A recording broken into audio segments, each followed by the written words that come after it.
Ito um momento único sobre a Aya Pasa nos fija como punto clave de nos manejo para nos por 13 Caribbean back.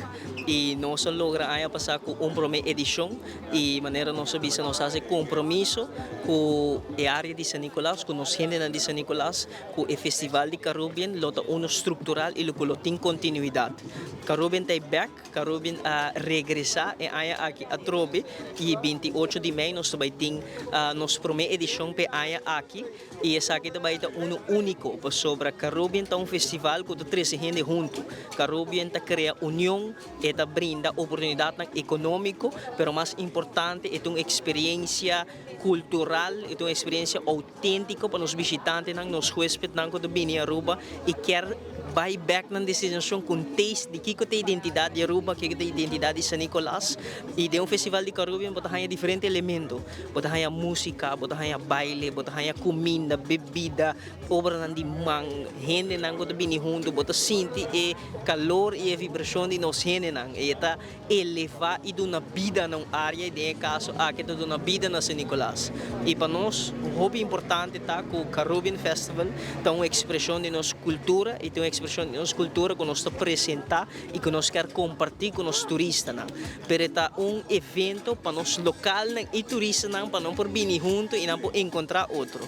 E aspecto importante também é o spin-off econômico que está cria para a região de San Nicolás. Sobre de uma edição de Caribbean, tem mais de 35 vendors que estão participar. Se não vende comida, não vende obra de mão, bebida, não vende t-shirt, não vende patch, não vende lo qual con nanting pa oferecer e turistas aqui tá possível sobre nos local e turistas não tá acudir tá visitar evento tá completamente grátis e tá invertido nos microempresários não também e essa aqui tá bonita para o e de edição aqui nós a escolher estrategicamente caso novo para Caribbean que vira nosso próprio Carnival Village. Carnival Village lo transforma su mês em casa de Caribbean para a edição aqui 28 de maio. Nós estamos mais contentes de anunciar que o dia 28 de maio está a luna aqui, está a seguinte edição do Caribbean Festival.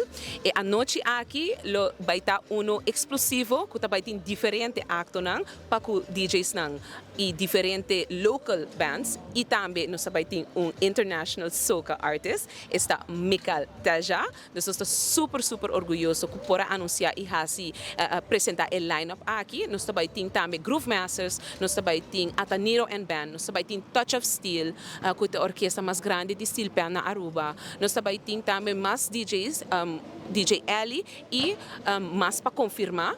Dus a noite aqui tem line-up completo para comida e bebida também. Nós temos food vendors em Vasco, sempre lo quer domingo é Caribbean Festival, mas sempre também nós abre porta e tá invitar e encorajar todos os vendors que tem na Aruba, se não quer domingo para qualquer edição. Não por manda nosso e-mail na Caribbean Festival, Caribbean com 2R, @gmail.com.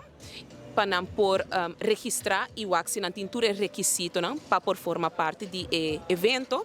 Nos diferentes vendors que nós encorajar comida e bebida naturalmente, pero também artesania. Se você trabalha coisa local, maneira joias, ou você tem produto, crema, oils, qualquer coisa que você trabalha local, de Aruba que nós por oferecer como produto para os visitantes e mais bem também para nos gente rubiano local, assim uso de gele, essa aqui é tipo de produto que nós quer showcase na a noite, para a noite aqui. Também o que também tem diferente acts dos entertainment, nós também tem bailarina também tem a maneira minha bisa é steel pan, é orquestra que também abre a noite, hora que bodrenta é festival, nós sabe verdade que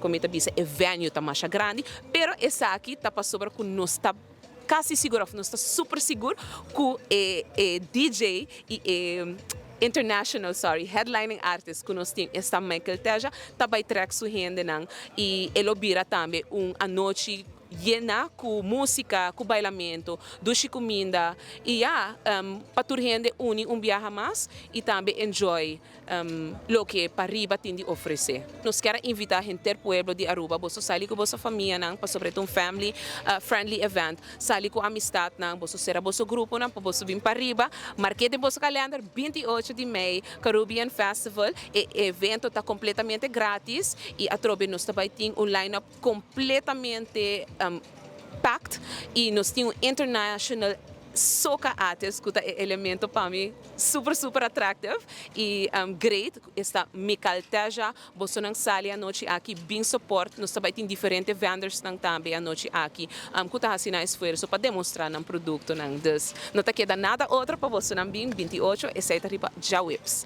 de May